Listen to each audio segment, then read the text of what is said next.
So good day everyone. I am Sharman Dances. So today I will be going to discuss the module 14 of the subject history, which is the peace process with the Bangsamoro France.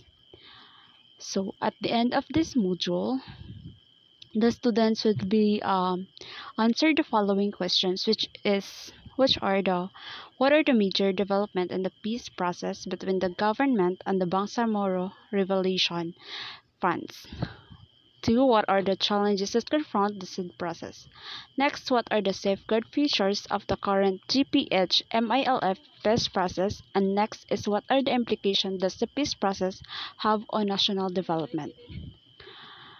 So, in the previous lessons, we have learned that Bangsamoro aspiration for self-determination eventually culminated in an armed struggle for secession from the Philippine state along with the communist insurgency, and the Bangsamoro secession became one of the most serious internal threats of the Philippine Republic.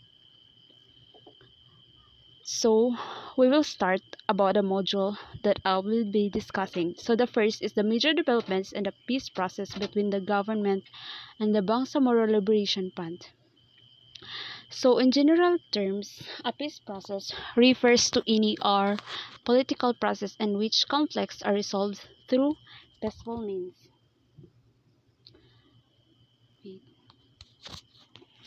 And then, it is a process that combines politics, diplomacy, mediation, negotiation, dialogue, and charging relationship. Its objective is not only to stop war or manage an ongoing violence, rather, it is aimed at addressing the root causes of conflict through dialogue, compromises, and positive actions.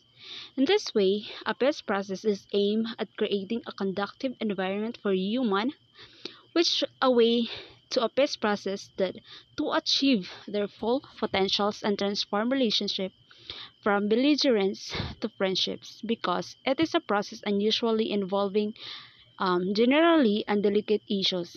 It is often lengthy and full of challenges. This is what characterizes the peace process between the government and the two Bangsamoro Liberation Fronts. Okay, next we will start about the GRP peace process in 1975 to 1966. The GRP or MNLF peace process started with the involvement of the Organization of Islamic Conference. In early February 29, 1972, the OIC noticed the fight of the Organization of Islamic Conference and Muslims in the southern Philippines that they include the Bangsamoro in their issue. And then, after several rounds of shuttle mediation, the OIC succeeded in bringing the GRP and MNLF together to sit the negotiating table on January 18 to 19, 1975 in Saudi Arabia.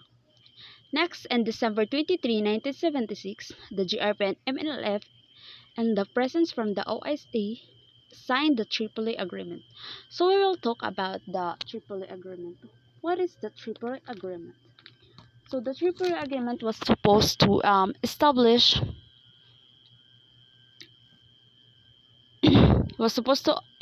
autonomy. So there are 13 Mindanao provinces, namely Zamboanga del Sur, Zamboanga del Norte, Sulu, Tawi-Tawi, Basilan, Davao del Sur, South Cotabato, North Cotabato, Maguindanao, Sultan Kudarat, Lanao del Sur, Lanao del Norte, and Palawan.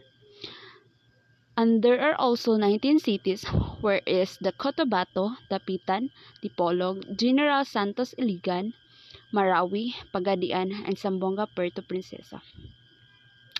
So, however, because the Tripoli Agreement was so lacking in details, with many of its provisions left to later discussions, it became very continuous.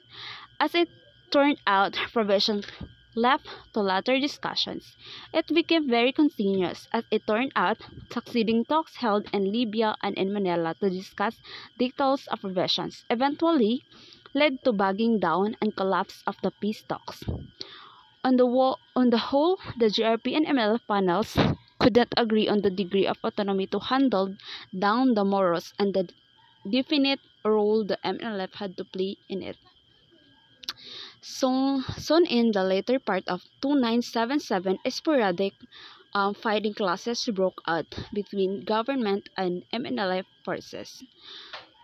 So, with the apparent collapse of Pestox, Marcos unilaterally implemented the creation of regional autonomous governments of Region 9 and 12, whether or it was thus the project and image that his government did its part in.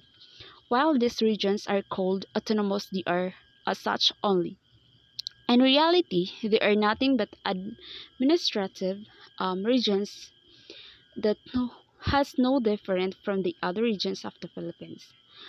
Anyhow, 6 years after the MNLF reverted to independence, Marcos was trapped down through the People Power Revolution of 1986. A new government under Cory Aquino took over the manifested in its interest to revive process with the moral revelations.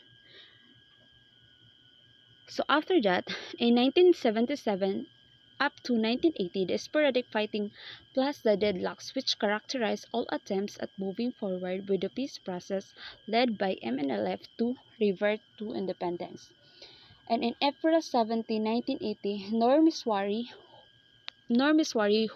he was the one who established the Tripoli Agreement. So he announced the press conference that will held on London.